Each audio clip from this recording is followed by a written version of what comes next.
Jaguar Wright claims Cassie sat on damning evidence enough to swiftly settle her lawsuit. Now, with Cassie testifying, her testimony could crack this case wide open.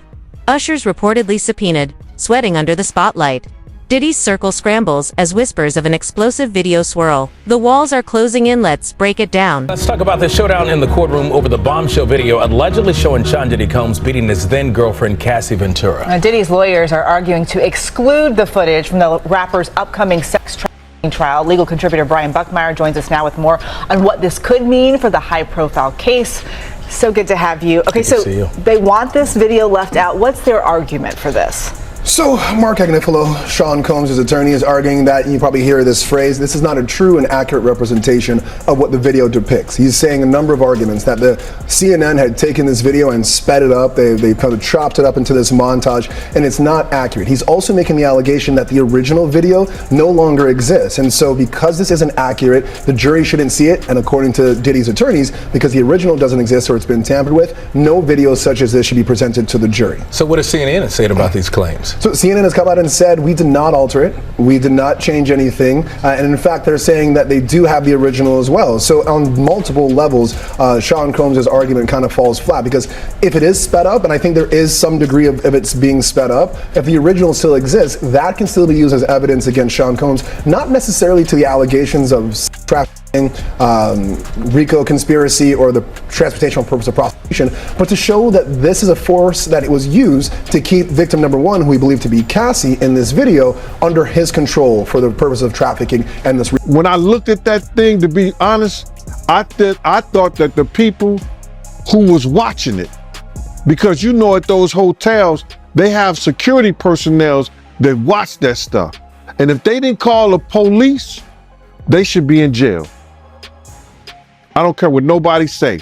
You know, whoever watched that tape and didn't submit that to the authorities, they should be brought up on charges. Why do you think the video is barely coming out right now? Because you got a lot of people, you know, that's wondering why it took so long. First of all, they know that Puff probably paid the security personnel, like, because he knew it was on camera. When he made it to the hallway, when she made it to that phone, once that phone picked up, that's going straight to security. That's for emergency purposes only. So either the concierge or somebody that's handling emergency type situations when she picked up that phone. So now, Puff probably had somebody pay them off. 9 times out of 10, he had somebody pay them off, bruh. This footage changed everything. Diddy's locked up, allies are fleeing, and reputations are crumbling. Sources say he scrambled to bury it, even roping in hotel staff. Now, with the tape public, his apology rings hollow. Damn it. So difficult to reflect on the darkest times in your life. But sometimes you gotta do that. I was fucked up. I mean, I hit rock bottom. But I make no excuses. My behavior on that video is inexcusable. I take full responsibility for my actions in that video. I'm disgusted. I was disgusted then when I did it, I'm disgusted now. I went and I sought out professional help. I had to go into therapy, going to rehab. Had to ask God for his mercy and grace.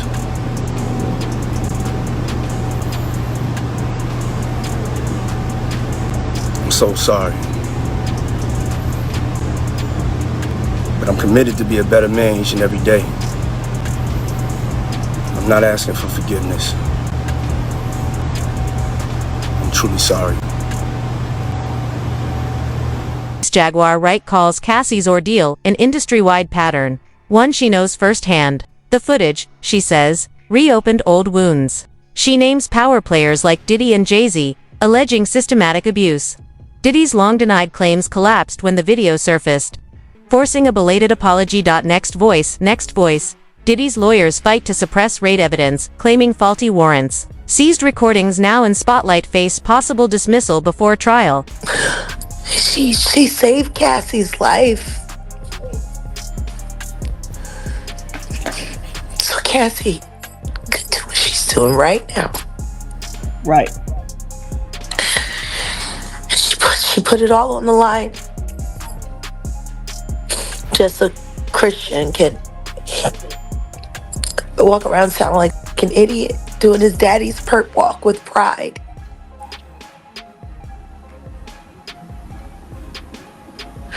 All the women that have been hurt.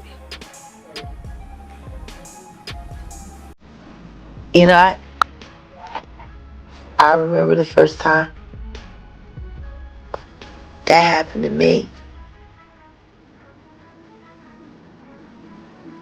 Took me 8 weeks before I could cough without wanting to vomit. 2 cracked ribs. They beat everybody the same way.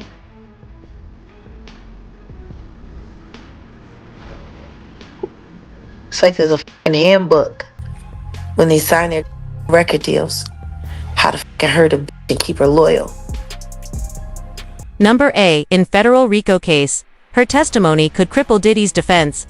Prosecutors armed with damning texts, ready to dismantle his empire piece by piece.net.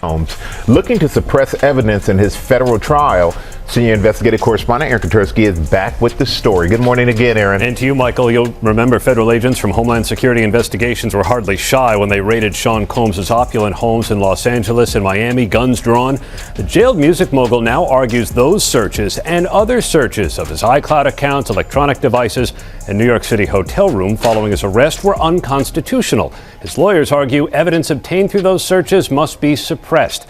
Diddy's lawyers say the government presented a grossly distorted picture of reality when applying for the search warrants, omitting certain facts and including salacious details from an unnamed producer that were never credible.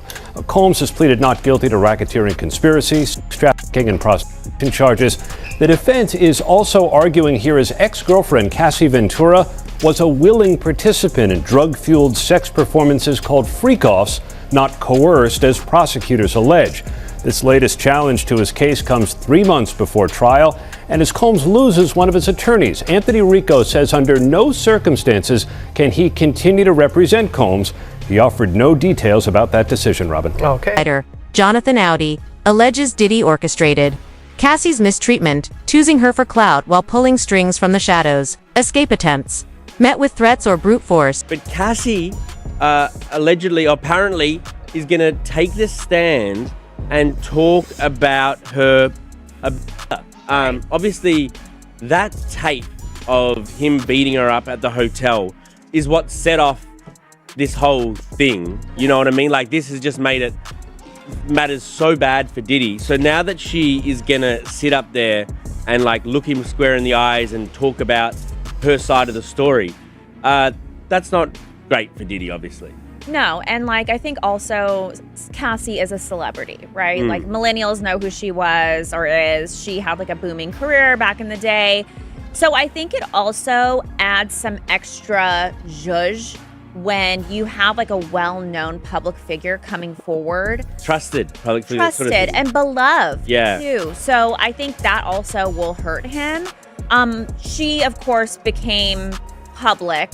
All of this went public when that video came out from CNN. So it's been revealed who she is already, and now she is not looking to conceal her name. She wants to, put it all out on the table.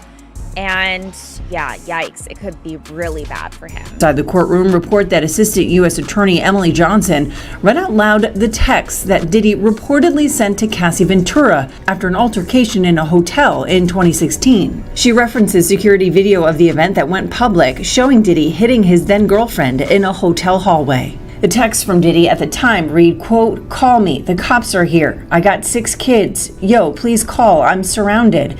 You gonna abandon me all alone?" The assistant U.S. attorney argues in court that, quote, the defendant knew he had done something that could elicit police response. She stated that if the music producer were freed from jail, it may prevent witnesses from testifying against him, and denied his bail a second time.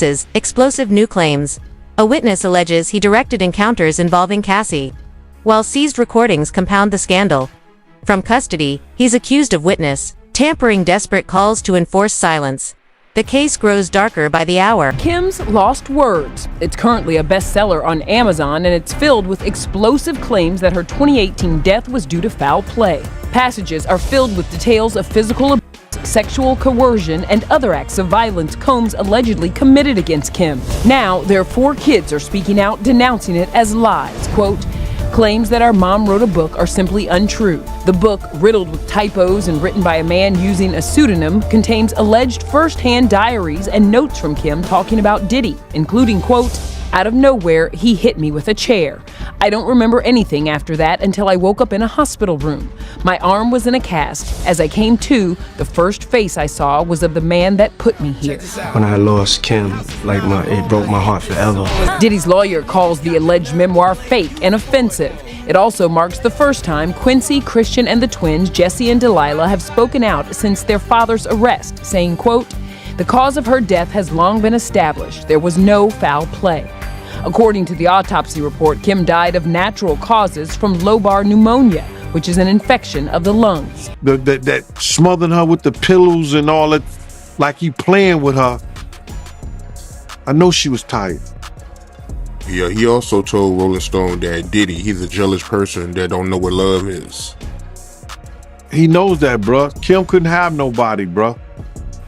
Kim couldn't have nobody. You understand what I'm saying, bruh?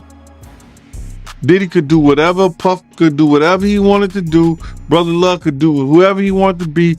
If Kim ever tried to get with somebody, Puff would interfere with them or with her trying to be with them. He wasn't letting that happen. Unless he was bringing them to the picture. That's what he used Kim for, bro. He wanted to make a deal with somebody. He'll get another girl and a guy that he's trying to make a deal with, and him and Kim, they all party together. Man, he used Kim for that shit, bro. Wow, so he used Kim for that? Yeah, bro. Yeah. You don't do that to somebody you're supposed to love, man. Cassie survived and had the receipts.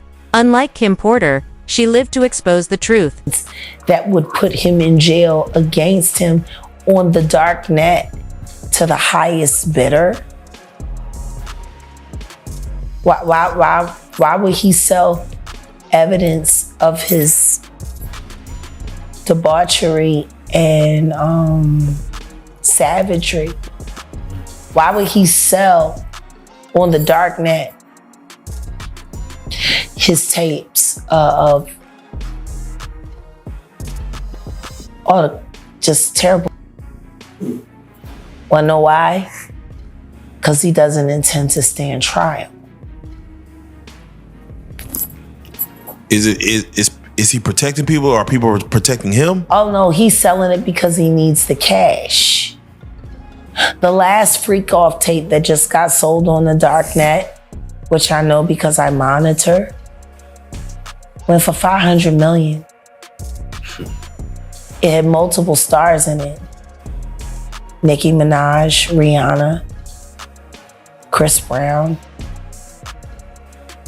Justin Bieber, Drake. It was a really interesting night in Calabasas, and he just sold that footage.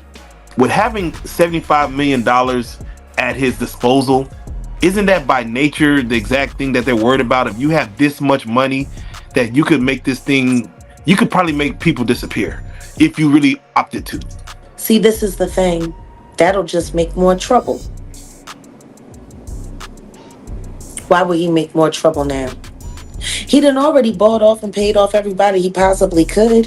Have you looked at the indictment? Like, he called some witnesses up to 54 times. Yeah, 200 and how many Angel? 200 something people he tried to reach out to. Like, what are you running, a telethon or a telemarketing agency? Telemarketers don't make that many calls in one day. Or sometimes not even in a week, all depending on... Cassie's testimony threatens to bring down Diddy's entire circle, which is why silencing her is someone's top priority. Jaguar Wright's latest bombshells have even sparked fears. Wright is revealing are putting her life at risk, and she needs to be careful. But if I explain how I knew Cassie was gonna come forward, that could hurt some people. Which is why the last time I sat on this blue couch, I said what I said. Congratulations, young Miami. Run as fast as Cassie did. You did say that. That was a bar. You said that shit. Did you see something being around Cassie? Did you see anything being around? I don't spend time around Cassie, and I haven't seen Cassie in person since she was with Ryan Leslie. Was there something in her eyes that you saw? The way, like now I'll put it to you this way: there are mutual acquaintances between her and I, and that's as far as I can go. Okay. When you, I don't talk to her, but I speak to her. Did you get a chance to see her indictment? What she claimed happened? Oh no, I reviewed all the files, and everything that she said is everything that I said with Storm Monroe 3.5 years ago. Exactly what I said it was. Were you surprised about anything that came in? No. She done wrote songs. She got song credits for writing for Al Green. Take me through them not wanting to let her in the club. She showed up to a place. Some of the people in there was loyal to some of the people she was speaking out about. They wouldn't let her in, and she wasn't going for that. She started setting it up. She started bugging up on the guys. They had to call the police on old girl. Oh, bro. Jaguar Wright get wild, bro. And if something happened to her, I just want to tell Jaguar Wright, be careful. She just went on Piers Morgan. Beyonce and Jay-Z sent Piers Morgan a cease and desist. Made Piers Morgan publicly apologize. Today. It's about to get dangerous for a lot of people, so if you out here doing what you're doing, because y'all not me. So you better be on your P's and Q's. It's about to get ugly. This is when people start to turn up dead right now. So keep that in mind. Porter's truth died with her Diddy's denials unchallenged, her missing devices never recovered. Without Cassie's courage, Kim's story might have stayed buried forever. To New York City. And I lived with Sean Puffy Combs for a year. That's the crazy thing. Now, that was L.A. Reid's idea, right? We're sending you over to something called Puffy Flavor Camp. There you go. To learn Flavor Camp? Yeah, Flavor that's Camp. what it was called. And you're going to go to Puff Daddy's. He's going In the 90s. Do you understand what that's like? Puffy's place was like just filled with chicks and orgying like nonstop, right? No, not really. I mean, but hey, it was curious. I got a chance to see some things. Yeah, but you were 13. What were you seeing? I went there to see the lifestyle. Right. And I saw it. And it was but I don't know if I could indulge and understand what I was even looking at. It was pretty wild. So nobody tried to, some woman didn't come along. I didn't say that. Okay. I didn't say that. What I did say is that there were very curious things taking place. And I didn't necessarily understand it. Biggie Smalls was there. Biggie Smalls was there. Lil' Kim, Craig Mack. All these people are hanging around. Yeah, man. Faith Evans, Jodeci, Mary J. Blige. They didn't know nothing about this. Oh. I was having a good time, you know what I mean? Does he have you doing any chores? Are you doing dishes at all? I mean, to keep you humble somewhat? Or are you just like, can you stay up till 4 a.m. with them and party? I mean, I could. I actually stayed up longer than them. And do you have money? What's going on? I mean, I had like per diem. Yeah. I had like, what like a living. life. Yeah, it's pretty crazy. 14 years old. You're a dad now. Would you ever send your kid to Puffy Camp? Claim that Usher allegedly got uncomfortable after speaking to Diddy at the dinner table. It's nothing like fellowshipping, you know what I'm saying? We see each other around, but we don't get it. Usher, how you been, man? I've been seeing you so long. How much did we drink? You don't even know what's going on. You trying to say something, Usher? I'm trying to say something. What do you want to say? I don't know if I should, but I'm What? trying. You drank that beer, you drank 2 shots of tequila. Yeah, right. You drank 1 Kuyper. Remember you said fire it up? Yeah. That's your group, right? Fire it up. I like this. Fire it up. Your forehead is sweating like Uncle Leroy at the dinner table. It's hot as hell. It ain't that hot. What's your thoughts on this? The result of being around that man, Sean Puffy Combs, I don't sleep to this day. I have a problem sleeping to this day. Like, yo, man, I'm here to work, man. I ain't sang in a week. I mean, I'm 13 years old, and I'm telling him, look, you're gonna put me in the studio, man. You got Biggie Smalls in there, you got Craig Mack in there. I'm not here to party with you. I don't want to go to the clubs. Matter of fact, I'm too young to even be in here. Why you got me in clubs? I heard about some music executives from the industry back in Harlem. You know, I heard it from some music executives back in Harlem. And I'm not going to speak on their name. They doing programs and everything like that. And they may be doing something, they may speak on it themselves. But I heard it from some music executives. What did you hear? Bro, you know how people be talking and we was around some people, something like that. And then some people might say, yo, I don't F with that dude. And at the time, I didn't even know who the F Usher was. You know what I'm saying? It was one of those type of situations. And when people say, yo, man, I don't F with them, man, I'm getting out that industry and everything like that. You know, Puff sent this little kid to the hospital. How he sent her to the hospital? Man, Nick was bleeding from the butt. And that's what was said. But I didn't even have a name for the kid at the time. Then you hear it, and that's what happened.